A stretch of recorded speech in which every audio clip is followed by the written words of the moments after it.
Hello, कसे आहेत सगळे? आय होप सगळे खूप स्वस्त असतील, मजेत असतील. तर तुम्हाला पण घरी कॅफेसारखी थिक कोल्ड कॉफी बनवायची, पण ती पातळ होतीये ना? तर चला हा तुमच्यासाठी परफेक्ट व्हिडिओ. आपण सुरुवात करूयात. तर साहित्यात आपण बघूयात. आईस क्यूब, चॉकलेट सिरप, थंड दूध, चॉकलेट क्रश ऑप्शनल आहे, साखर, कॉफी पावडर आणि थिक होण्यासाठी व्हॅनिला आईस्क्रीम. तर सगळ्यात आधी आपण एका बोलमध्ये साधारण 3 चमचे कॉफी घेऊयात. त्यात 3 चमचे साखर आणि साधारण 2 चमचे गरम पाणी. आता ह्याला खूप छान मिक्स करायचे, अगदी कॉफी त्या पाण्यात पूर्ण वितळेपर्यंत.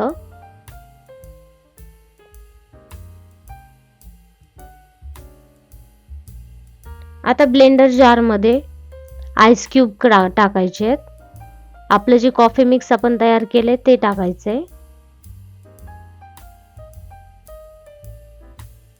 एक साधारण 2 कप इतकं थंड दूध.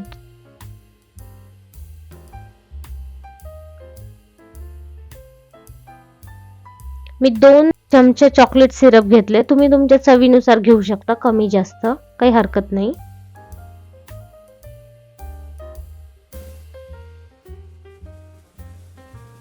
आता आपण याला काही सेकंद ब्लेंड करूयात, अगदी साखर वितळेपर्यंतच.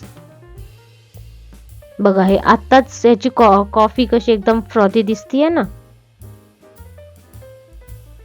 आता आपण यात व्हॅनिला आईस्क्रीम ऍड करूयात, म्हणजे आपली जी कोल्ड कॉफी ती एकदम थिक टेक्स्चर येईल त्याला, आणि टेस्ट पण त्याची जशी आपल्याला कॉफी कॅफेत लागते तशीच लागेल. आता आपण याला अगदी काही सेकंदच ब्लेंड करायचे, ओव्हर ब्लेंड करायचं नाहीये त्याला. आपली कॉफी रेडी आहे. सर्व करण्याआधी आपण थोडंसं एक डेकोरेट करूयात ग्लास चॉकलेट सिरपने. हे बघा, आपली थिक आणि डिलिशियस कोल्ड कॉफी तयार आहे. तुम्ही पण ट्राय करा आणि कमेंट बॉक्समध्ये कळवा कशी वाटली. तर भेटूयात आपण पुढच्या व्हिडिओत. स्वस्त रहा, मजेत रहा.